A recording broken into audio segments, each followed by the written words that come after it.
Good morning, everybody, and welcome to the best thing that's ever happened. Coffee with Scott Adams, and it never disappoints. Never, never, especially today.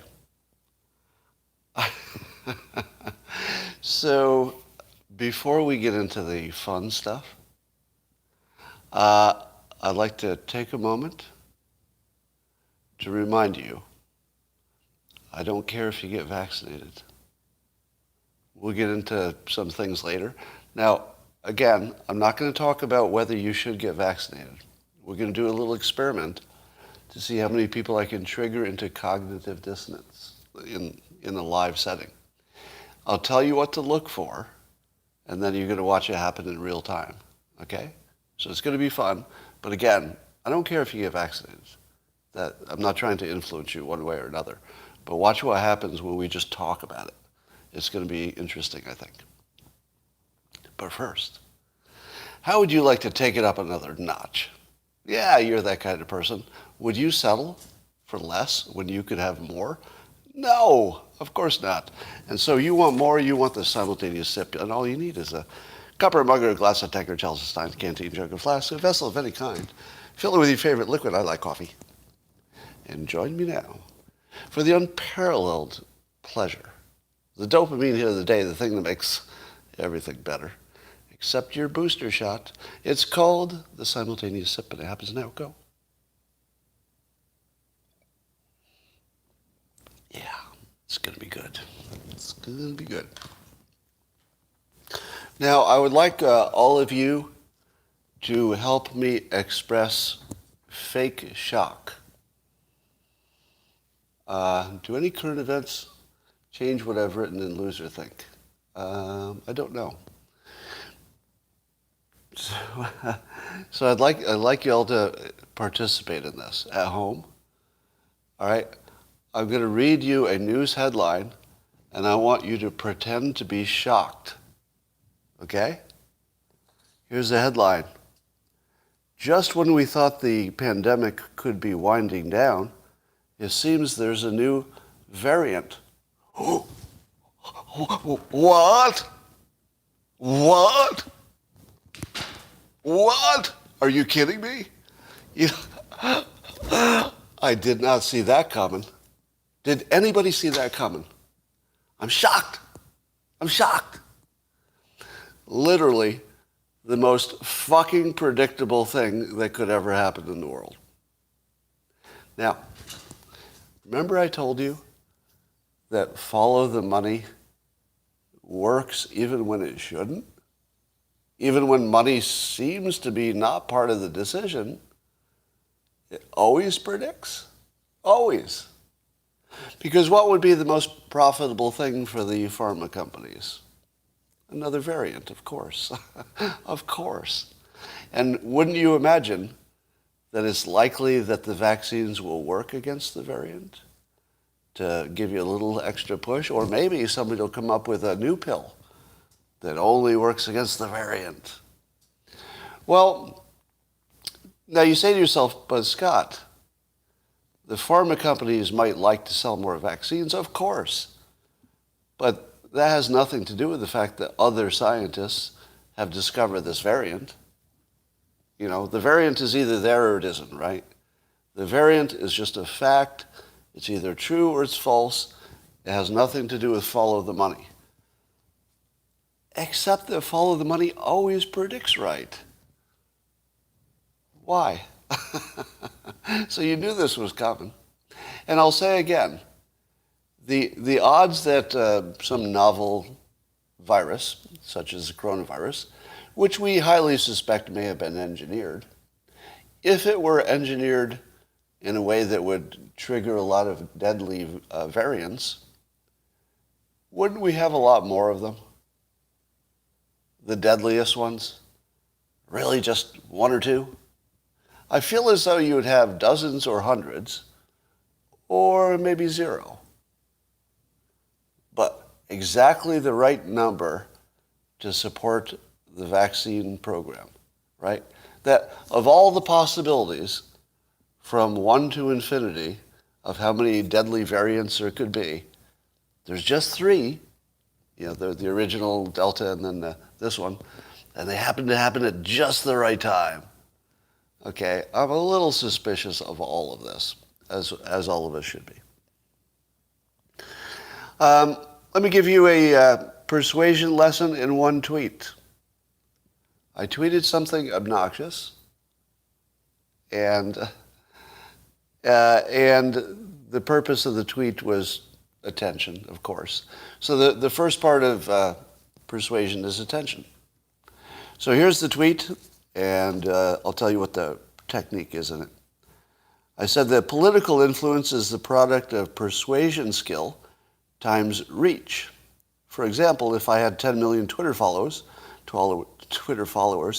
I would be in charge of America. Now, is that true? Is that true? Doesn't matter. Well, it got your attention, right? But here's the first part. So I started with saying that political influence is the product of persuasion skill times reach. How many of you would agree with that claim? That if you were persuasively skilled, that wouldn't help you at all if nobody knew about it. But if you had a giant platform, 10 million users, you'd have more basic, right? So the first part of the influence is that I say something you'll agree with. That's good persuasion. The first thing I say is something you'll agree with. That's what salespeople do. Works with tweets, works with everything. So first you start by pacing and/or. This isn't exactly pacing. It's more like saying something that sounds smart that you agree with. What happens when I say something that sounds smart? Forget about whether it is.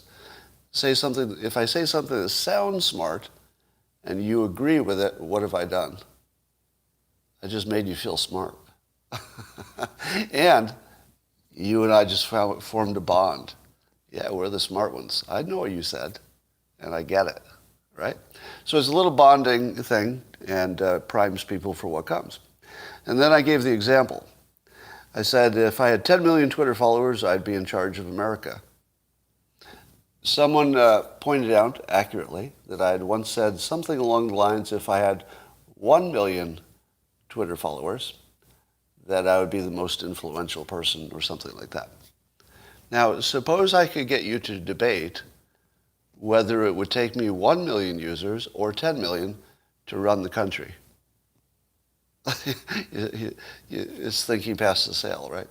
It's if you're debating how many users I need before I'm in charge of the country, I've made you accept that I would be in charge of the country as some number, which is a little bit, absurd and yet true at the same time.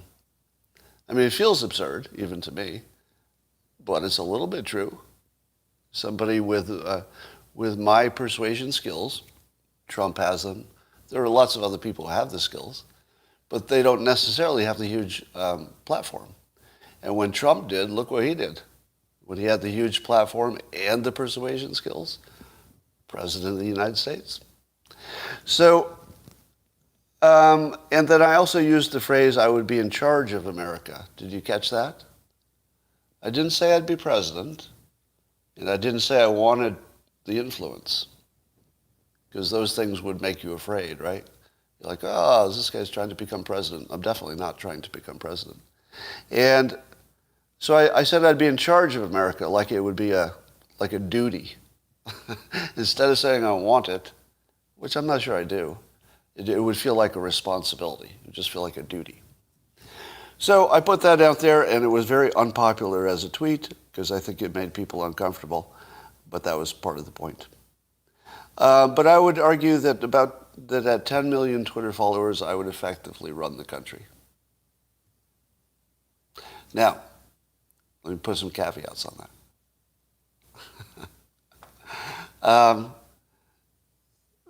I believe that the real way to see who is in charge of everything is that there is a battle of competing Illuminatis for every topic. Now, I've been behind the curtain enough in the last several years to know that that's actually the best way to see things. The cartoonish views we have are, Somebody's going to say Jews control the world. That somebody's going to say that. Somebody's going to say it's the elite, or there's an Illuminati, or it's the deep state, or there's always some shadowy group that you're afraid is running everything. The actual best way to see everything is that for every topic, there's at least one Illuminati, in other words, one group of people behind the curtain who have something they're trying to influence, but probably competing with others. So it's like small groups of shadowy figures and you don't know their names. But by the time you see it, it's coming through a politician's mouth. And by then, all the influence has been laundered out. You just think it's the politician. It's usually not. There's usually a battle behind the curtain, and then the politician just tells you who won for their vote anyway. So that's the best way to see the world. And certainly somebody who had my persuasion skills, and again, it's not because I'm like genetically gifted or something. I'm just saying that I've learned how to persuade, that the techniques are learnable. And if you have learned them, and if you had 10 million followers, you could pick a topic and probably have a big influence on it. How many topics do you think I've influenced already? Like in the actual national level, tell me what things you think, like give me some examples. What things do you think I've directly influenced with, 500,000 to, I guess, 600 and almost 70,000 followers? I'm seeing Trump, I'm seeing China, nuclear policy, telemedicine, the simulation, fentanyl awareness, coffee, telemedicine, yeah, the Fine People hoax, yeah. So there are enough examples that it makes the point, doesn't it? If I tried to influence everything, it would dilute my influence and I wouldn't be able to get anything done.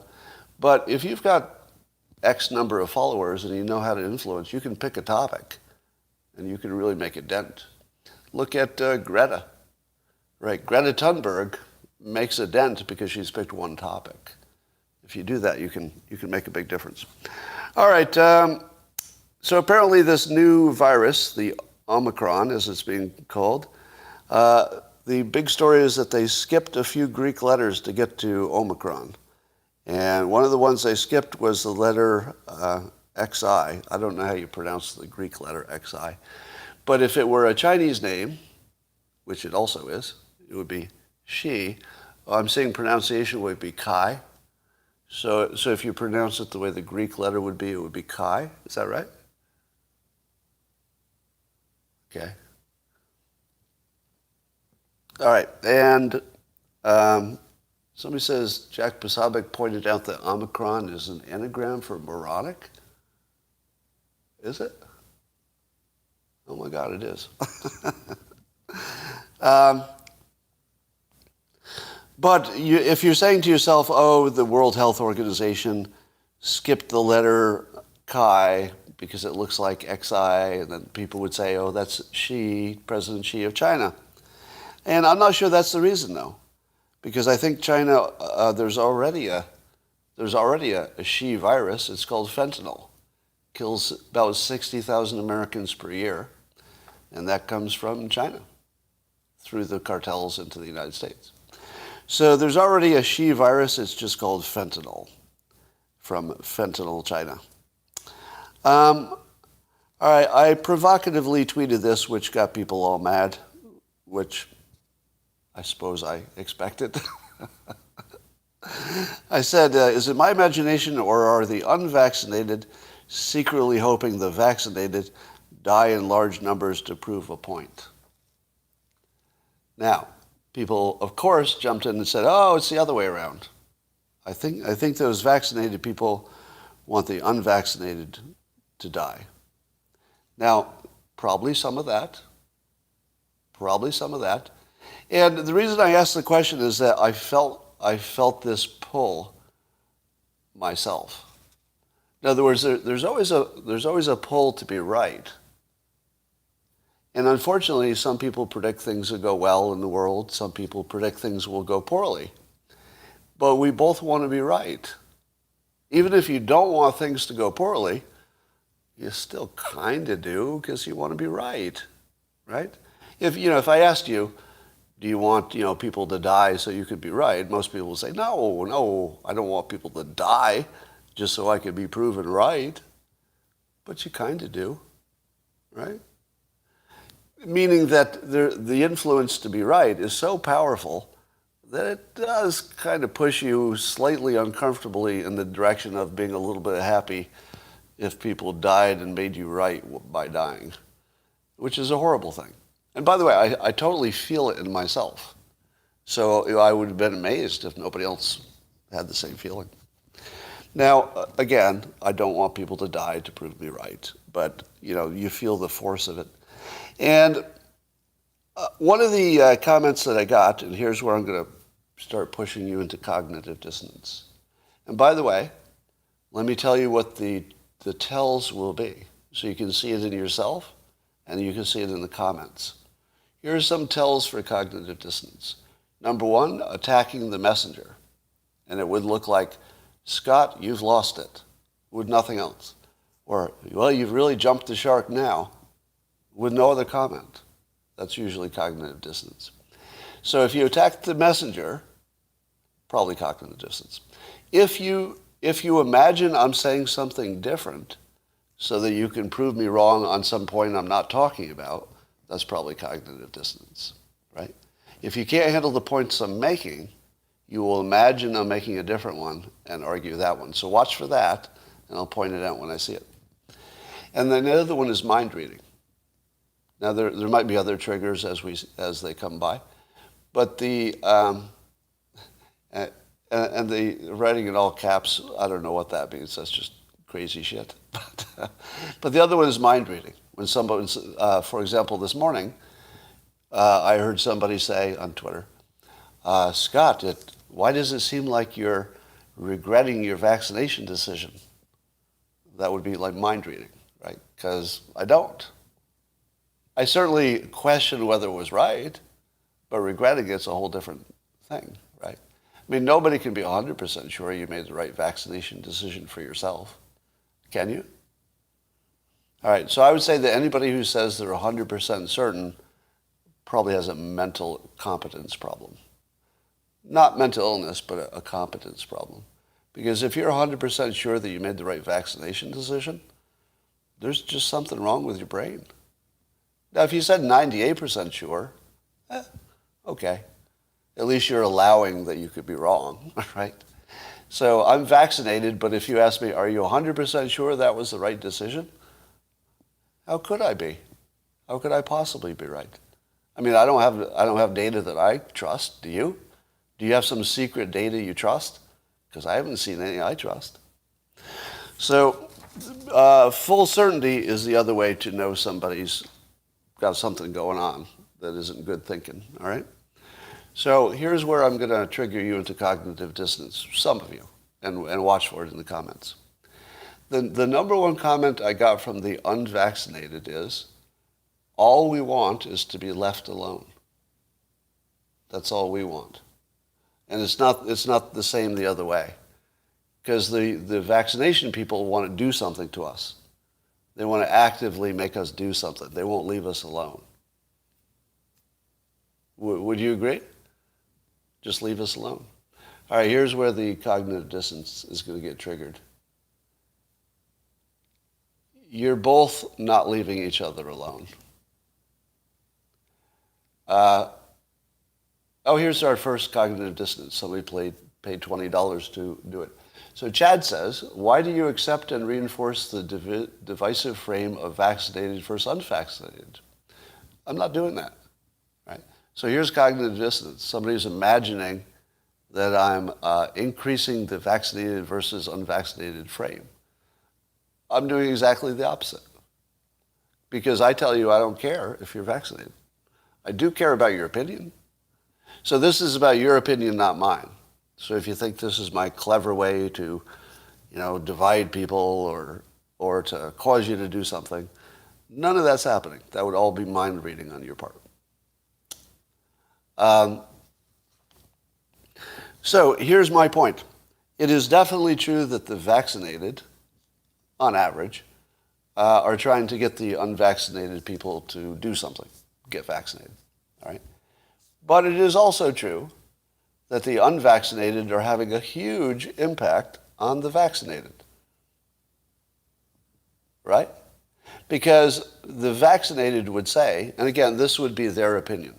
I'm representing a general opinion. This is not necessarily my own opinion. The vaccinated would say, we could have opened up by now. Everything would be normal by now.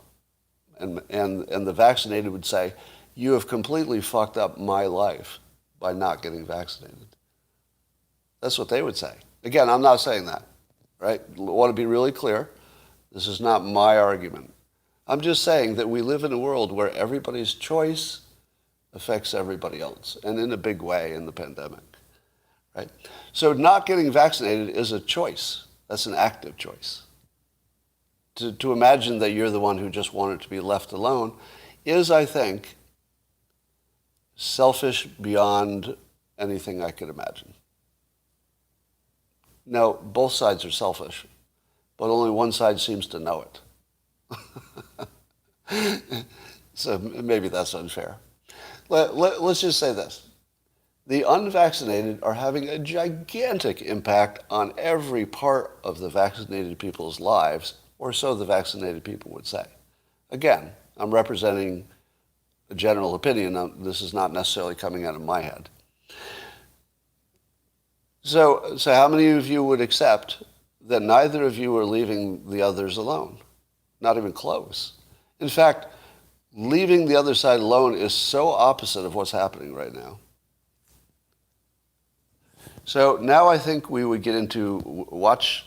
This would be another trigger or indicator for cognitive dissonance. We'll probably get into word thinking now. Now, word thinking is where you just try to win by defining things. So somebody is going to define away the way the impact goes both directions. Let's see. Let's see. Forgetting the people who have no choice. Well, no, the people who have no choice are a separate thing. All right? So 83% of adults are vaxxed, not fully vaxxed though. It's closer to high 50%.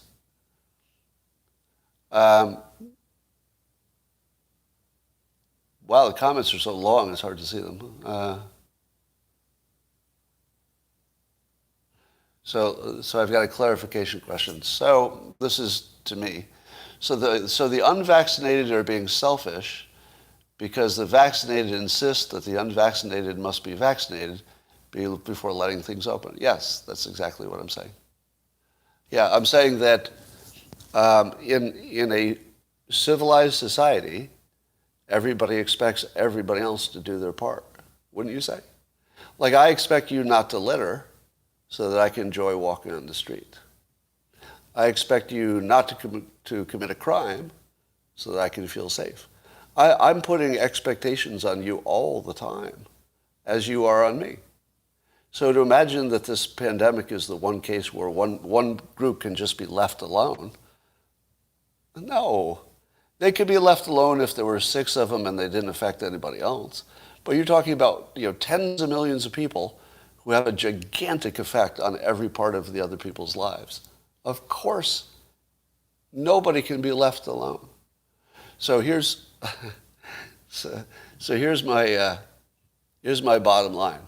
The idea that you could leave either side alone is purely imaginary. And you'd have to sort of word think it to turn it into being left alone. We can't. Everything that we do affects everybody else in big, big ways, right? Now, take another situation, and this is not an analogy, just sort of clarifies thinking. Take cigarette smoking. Wouldn't cigarette smokers say, why don't you just leave me alone? How about you just leave me alone? To which I say, I'm sensitive to that argument. I do think we should leave them alone. But you're sitting next to me in the restaurant. If you're sitting next to me in the restaurant, is that the same as leaving you alone? because you're not leaving me alone. So my point is, both sides are always influencing both sides. And there's no way to untangle that. So it's a ridiculous argument to say I just want to be left alone, because that's what the other side wants to. You forgot non-vague reasons, just analogies. Yeah. Yeah, if your only reason that you have is an analogy, then you don't have a reason. Because you wouldn't need the analogy if you had an argument. An analogy is good if you've made your point, but maybe you want to, inform a little extra or something like that.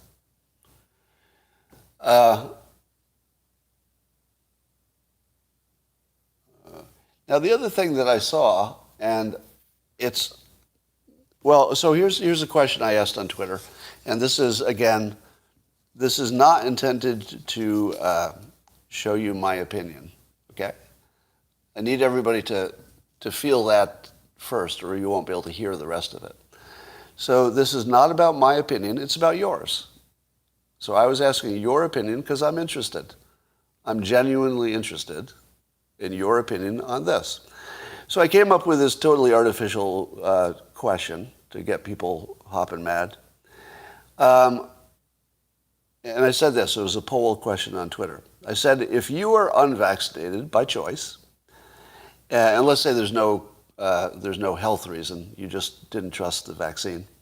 So if you're unvaccinated by choice, and there's only one bed left in the ICU, and of course that's never the case because they can expand and stuff, but I'm just trying to get to sort of a clarifying of your opinion question, right? That's all we're trying to do here.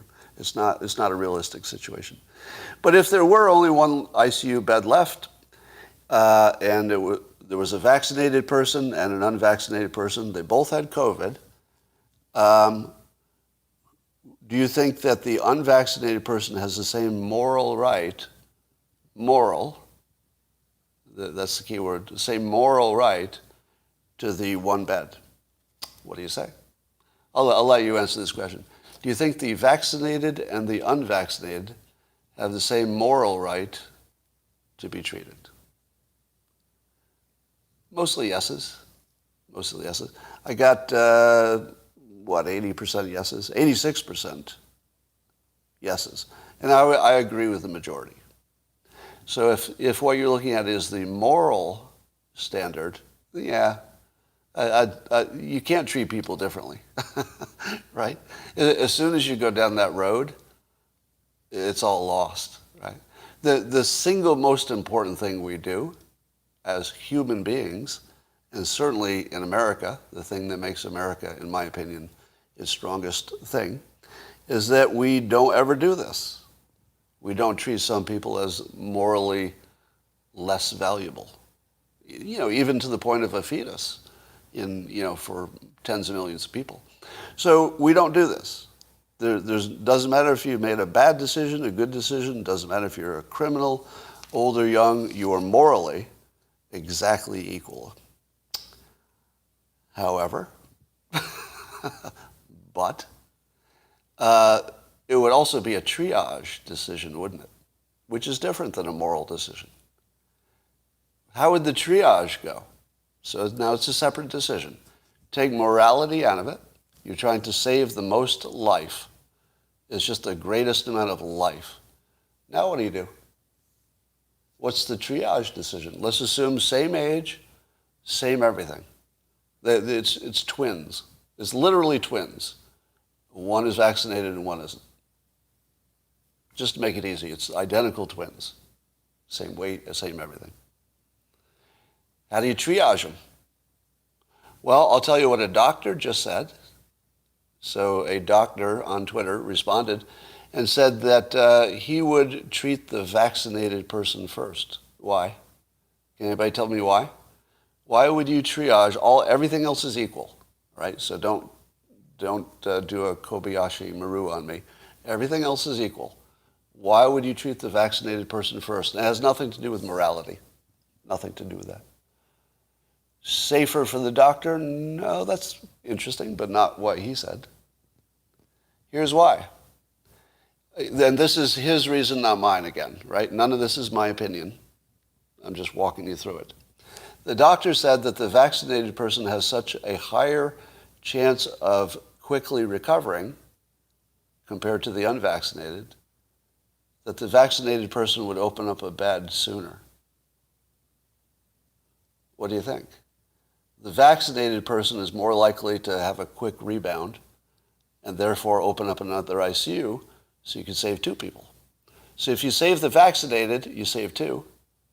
If you go for the unvaccinated person first, there's a much greater chance you'll lose that person and lose the person that didn't get the ICU.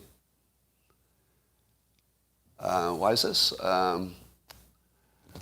Why would you assume? You got a lot of questions coming in. Now, I see not true. I'm not the one who could argue this point, by the way. I'm telling you what one doctor said. Maybe other doctors would have different opinions.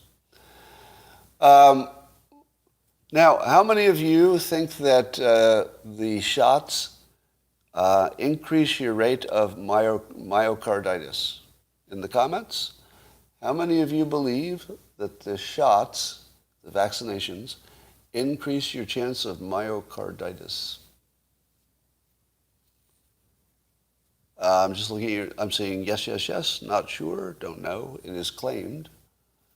It is claimed. Sure, probably. So I'm seeing not sures and yeses. All right, here's my second question. Compared to what? What did you compare it to? More myocarditis, yeah.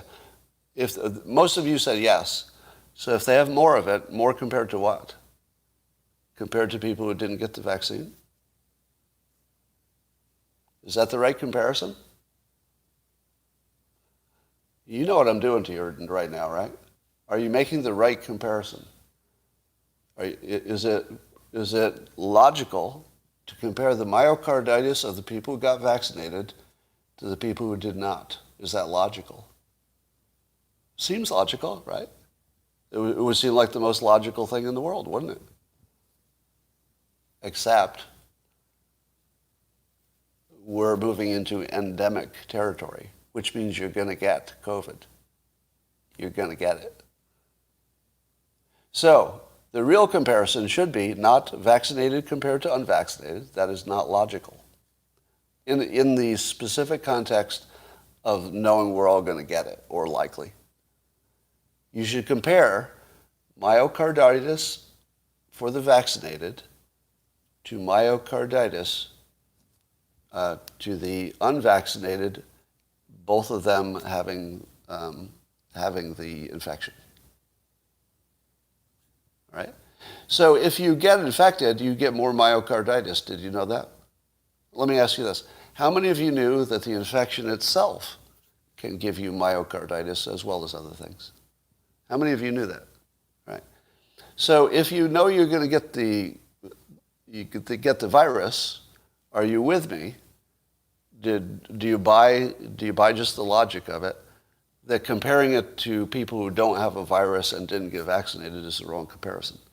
You have to compare it to people with the virus. Now, my understanding is, and again, all data is not to be trusted. Would you agree? Can we agree that all the data is not to be trusted? But if the data we have that's, let's say, public and generally agreed by the experts, if that data were correct, and that's a gigantic if, it would be safer to get vaccinated if you believed you were going to get the virus anyway. All right? Does anybody disagree with that? So I see one disagree, but I don't see a reason. Can we not compare it to the time before COVID? No, that would be an irrational comparison. I mean, you could, but it would be irrational. Let's say, with clear incidence of myocarditis coming from vax getting into the bloodstream rather than the muscles, this argument is missing context. No, it isn't. No, it isn't. You either got myocarditis or you didn't. It doesn't matter how it got in there. What about excess deaths? Probably just bad data. I'm not sure we can tell anything about excess deaths. Well, go on. You are spending a lot of money for these comments. But I appreciate the money. Thanks for that. Intellectually dishonest. Who is? About what? This guy is nuts. There we go. So I got there's your first cognitive dissonance trigger. Somebody said, this guy is nuts. That's cognitive dissonance. So something I said didn't agree with them, but they could recognize it as correct anyway. James Bond says, Scott is pushing the vaccine again. So that's cognitive dissonance. If you were here in the beginning, that's cognitive dissonance. Because I really don't care if you get vaccinated. I really don't. And I'm willing to accept the greater restrictions so that you can have that right. Are you okay with that? No, I believe that the unvaccinated have an enormous effect on me. Because they do. I think the lockdowns, the masking, and all that would all go away if we were 100% vaccinated. But I'm not telling you to get vaccinated. And I'm completely willing to put up with the inconvenience so that you can maintain that right. Are you okay with that? Are you okay that I willingly take an enormous load for the unvaccinated, but I do it willingly? Because I'd rather that you have that freedom. Is everybody comfortable with that? I mean, is that a fair opinion? That I am willing to suffer tremendously for you to keep that right. Because if it were the other way around, I'd ask you to do the same. I would, right? But do the shoe on the other foot trick, right? If it were the other way around, I would ask you to sacrifice a lot for me to keep my freedom, to not put stuff in my body I don't want to put in there. I would ask you to put up with a lot for me to have that freedom. And I'm willing to do that for you. I'll put up with a lot, and I am, I think.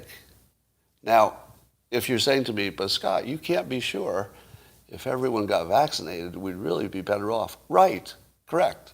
I cannot be sure. If you're sure about anything, you're lost. All right. Apparently there's a precedent that I'd forgotten about, but I need a fact check on this. Give me a fact check on this.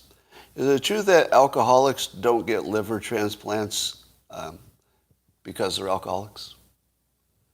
Can somebody confirm that?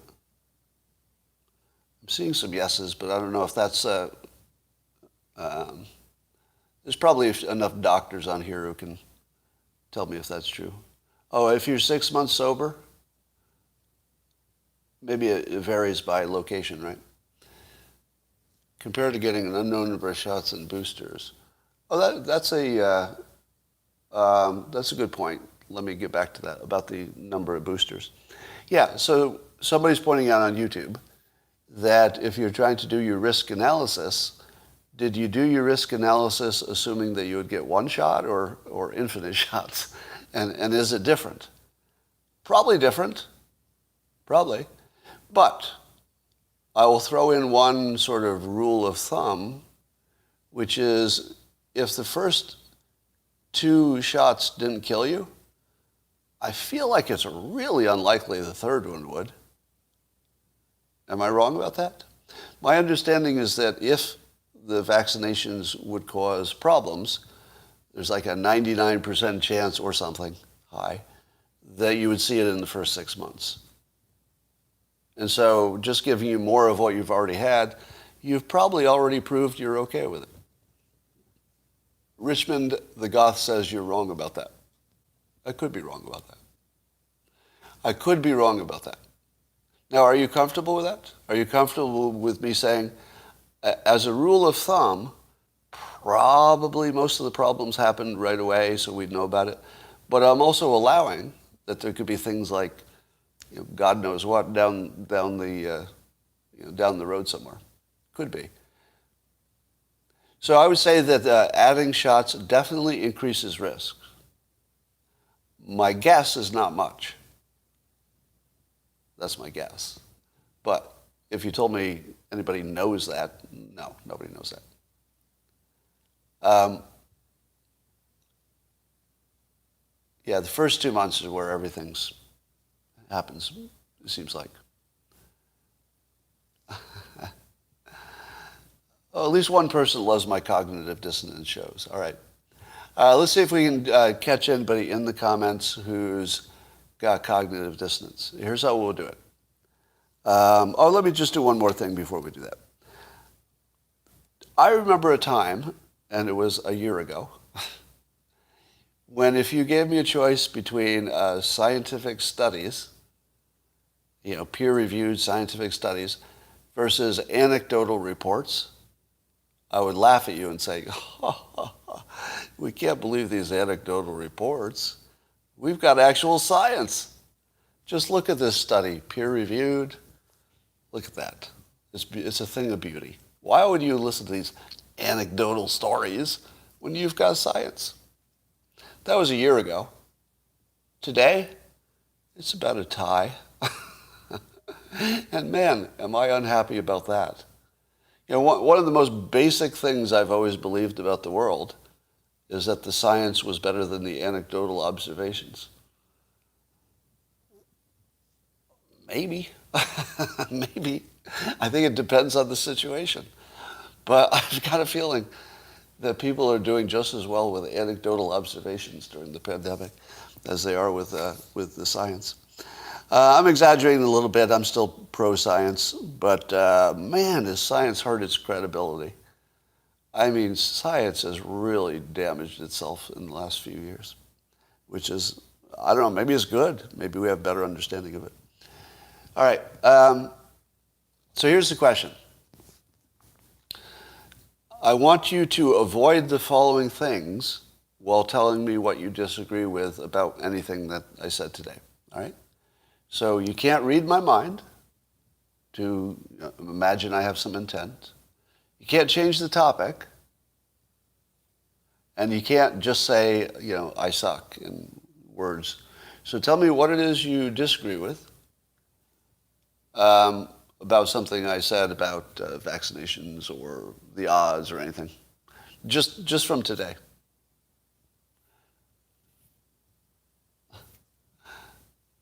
Go on. How much money are you going to spend here?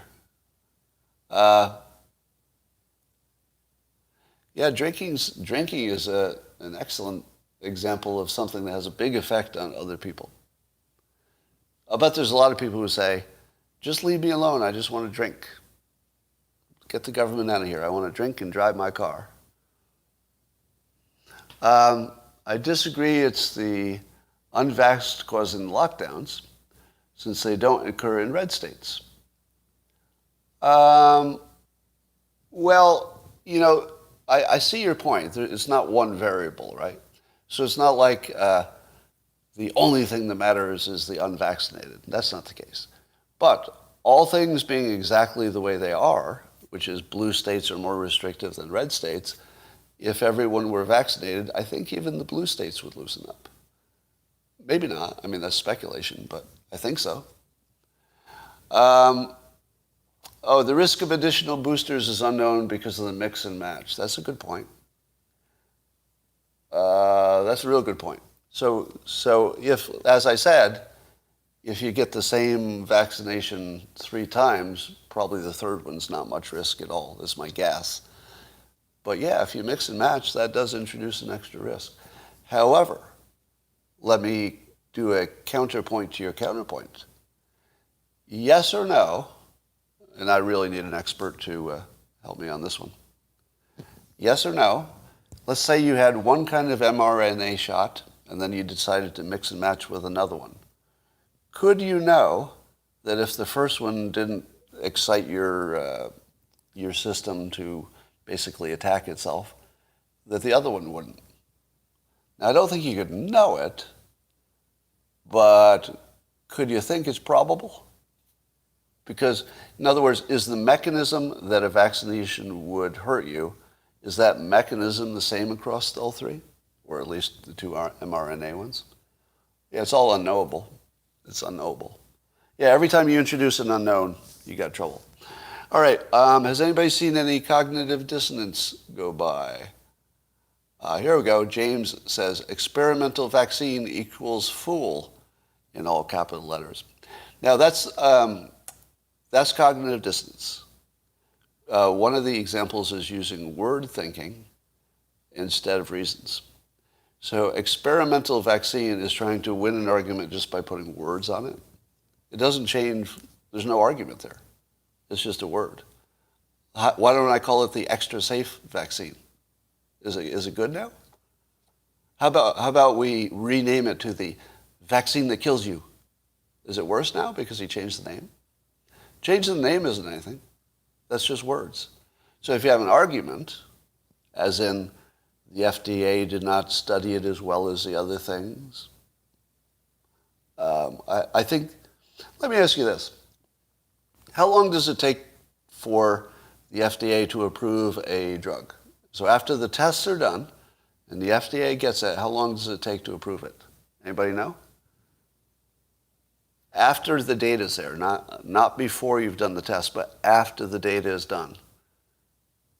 I'm seeing all kinds of numbers from 6 months to 5 years. All right. How long does it take to look at the data that the pharma company packages up and hands to you?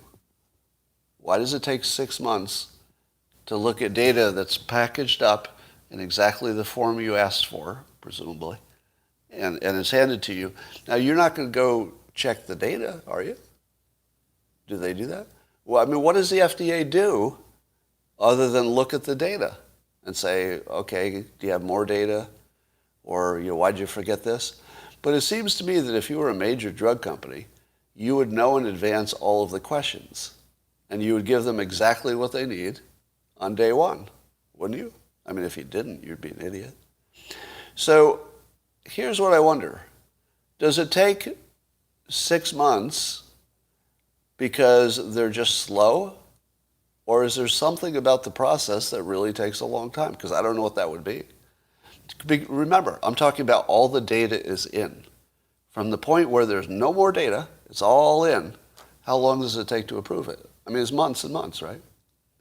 So, now let me change the question. These current vaccinations were approved quickly, right? But it wasn't the trial that was quick, was it? I mean, it didn't run for years and years, but the data they got was real data from a real trial. So would it be safe to say that the FDA did everything that it normally does, just a little faster, because they needed to, and that they did the same amount of caution, except the only thing they couldn't know is what happens down the road? Is that fair? Now I'm speculating, and I'm making some sort of real world assumptions. The real world assumption here is that the reason it takes so long for the FDA to approve something is just incompetence. It's not because they don't have data. It's just incompetence. And the only thing that we miss is the stuff that would be several years down the line, which could be substantial. But historically, it's a very low risk. So when you say experimental, I would say the only thing you're saying there probably is that the only thing we don't know is what will happen in the long run, and that's the risk you're asked to take. They have to struggle with good and bad data, but still, that struggle seems to be something that would take 2 days, not 6 months. The FDA is hiding the Pfizer data. Somebody's saying that there's some data that hasn't been released. Could be. Approval process adds 6 months tops. Okay. So, but if the approval process only added 6 months, why do other vaccines take 5 to 7 years? What are those other vaccines doing wrong? So there's something about this. The thalidomide case, if I were to talk about that, I'd be way over my head. But let me ask you this. Is the thalidomide case something that we would have seen coming today?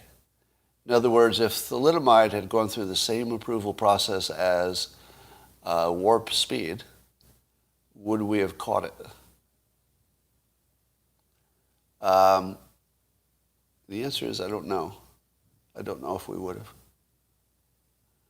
Because it really only expressed itself in births, right? You couldn't tell until there were babies born, I think. Well, ultrasound, yeah, I guess so. Yeah, why do we never talk about Regeneron having emergency use?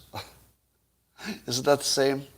By the way, I bought stock in Regeneron because I think they'll be selling a lot of that stuff. It's the company's own data that takes time, but after that's done. All right, this is the grift to beat all grifts. Thalidomide is still in use? Really? Do you think there could be bias with science? Of course. Yes, science is, of course. The whole point of science is to drive out the bias, which means they know there's a lot there to drive out. Thalidomide is used to treat cancer today. So I imagine that they just make sure that you're not likely to get pregnant. Scott, how often do you misidentify cognitive dissonance? Simply because most people don't put much effort in their comment because they don't expect you to read their comment. Yeah, that's a fair point. Yeah, there are some people who do some, I'll call it reflex comments, where it's literally just the first thought in their mind and they type it. So yeah, there's some of that. But most of it's cognitive dissonance. By the way, if you ever think that I'm speaking in absolutes, you're probably wrong. If I am, I'll tell you.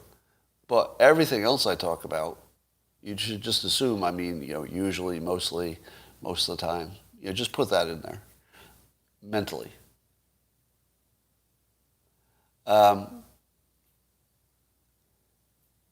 Is there any loser think that's not so loser think now? I'd have to reread my own book to find that out. By the way, there's a Spanish language version of loser think and some Asian language version, and I can't identify the language.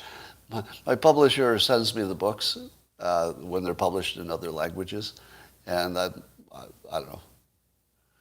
It's got the characters, but I don't know if it's Korean or Japanese or Chinese. I'm guessing South Korean, so Korean language. You bought a Korean copy for your dad, so that's probably what it is. It was probably the Korean copy.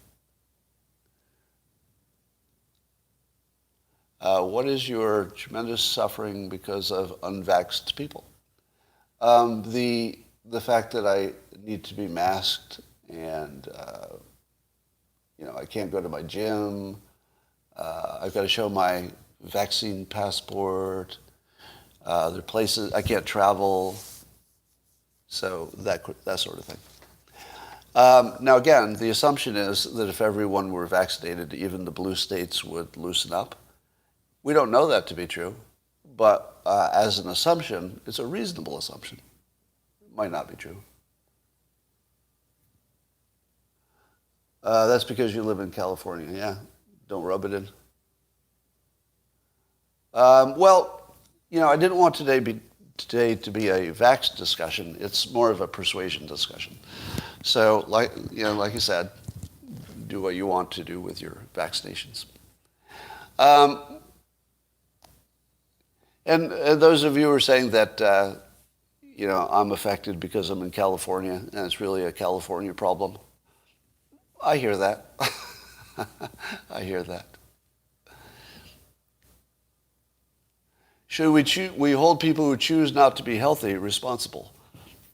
There's no practical way to do that.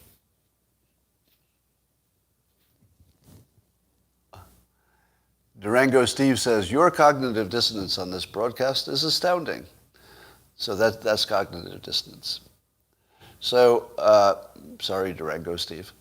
Yeah, so if the best you can do is just blame me for having cognitive dissonance without an example, blaming the unvaccinated is misplaced. The vaccinated are enforcing the rules. Um, well, everything that exists has to exist the way it is to get what you want. So the government has to be bad. The decisions have to be bad, and that's true. But it's also true that if everyone was vaccinated, all the problems would go away. Or so the vaccinated believe. You could question that. I mean, that's certainly not a given. Or natural immunity. We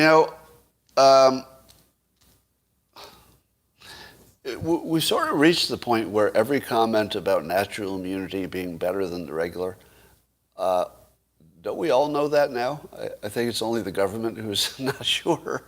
I think every human being in the country who is not officially in the government would tell you that natural immunity is better. It's just, we can't seem to get that answer from the experts. But I think we all know it. All right. Somebody says the government gets more power by pitting the vaxxed against the unvaccinated. And some said I was doing that too, pitting the vaxxed against the unvaccinated. But certainly not my intent. If you read the super chats, you will make more money. Well, the super chats are terribly disruptive. So I don't really encourage them. And even though I appreciate it, I don't encourage them. Because your regular comments I'm just as likely to read, frankly. But I always like it when you do. If 100% of us were vaxxed, it's not going anywhere because animals can spread it. Yeah. Let's see. FDA has agreements. The application review can take 6 to 10 months under normal conditions. Yeah, but that's got to be based on competence. That can't be because there's some reason you have to wait. If they had enough staff, wouldn't it be faster? All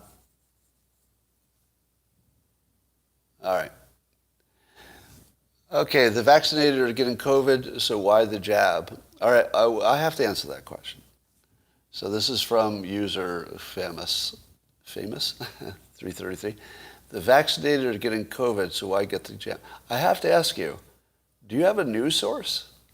Like, that's a serious question. Yeah, the person who, and I saw this comment a whole bunch on Twitter, but do you watch the news? That's a real question. Because how can you watch the news and not know why you should get vaccinated, even if vaccinated people can get COVID? Are there other people who don't know the answer to that question? But there are a lot of people who are asking me that question. Now, I don't know that that's cognitive dissonance. That looks like a sort of a news bubble problem.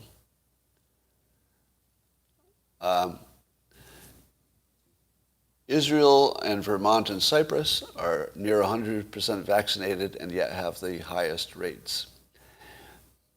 All of the data about who's vaccinated and what rates they are, that's all misinterpreted. And it's been debunked so widely that it's hard to imagine that you missed it. So if your belief is that the vaccinations, quote, don't work because vaccinated people get COVID, I would have to think you don't have any news sources, like either on the left or the right. Because both the left and the right say all the time that being vaccinated will make your recovery faster and more likely. And you'll be far less likely to catch it and far less likely to spread it. Now, how do you not know that? Can I ask, is there anybody who's hearing this for the first time? Is there anybody in the comments? Tell me, are you hearing it for the first time that although the vaccinations do not completely stop the spread, they make it way more easily recoverable and less spreadable? Is anybody hearing this for the first time? Really? I actually saw somebody say that they saw it for the first time. Prove it. Do you really believe that, Scott? Sounds like fake data. You are trusting experts. Well, let me be as clear as possible. Could it be wrong? I suppose. I suppose it could be wrong, but I'm just telling you the official. If you're saying you don't understand it, that's different from saying you disagree with it, or you think it might be wrong. But if you've never heard that the vaccination makes you way less likely to die, in fact, it lowers the risk of dying to about 0, pretty close to 0. Has Scott not heard about the efficacy of the vaccines declining over the past year? Do you think there's somebody who hasn't heard about booster shots? Anybody? Is there anybody here who hasn't heard about booster shots? 100% of the people know that the vaccines decline in effectiveness. Everybody knows that. That could have been cognitive dissonance, to imagine there's somebody who doesn't know that, given that we're talking about boosters every day. Let's see. Lisa has a sister who's vaccinated and in the hospital. Okay. Anecdotal information. My friend thinks the vaccinated are spreading because they don't know they have it. Well, they are. The vaccinated are spreading it because they don't know they have it. So is everybody else. But they don't spread it as long because they clear much faster. So yes, they spread it, but half as much as the unvaccinated.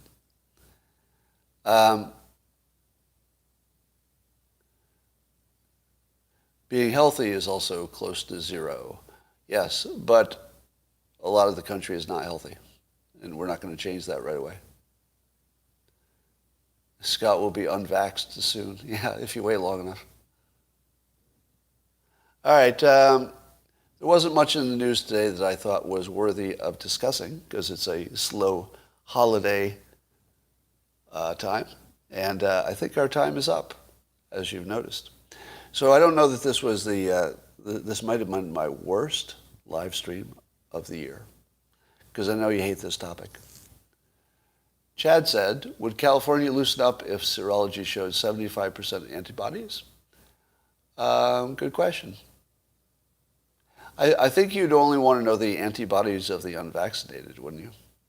Well, if it was 75%, I guess you wouldn't care, because that might get you there. I doubt our serology is anywhere near 75%. This topic was a waste of my time, says Gavook. I think some of you think the same.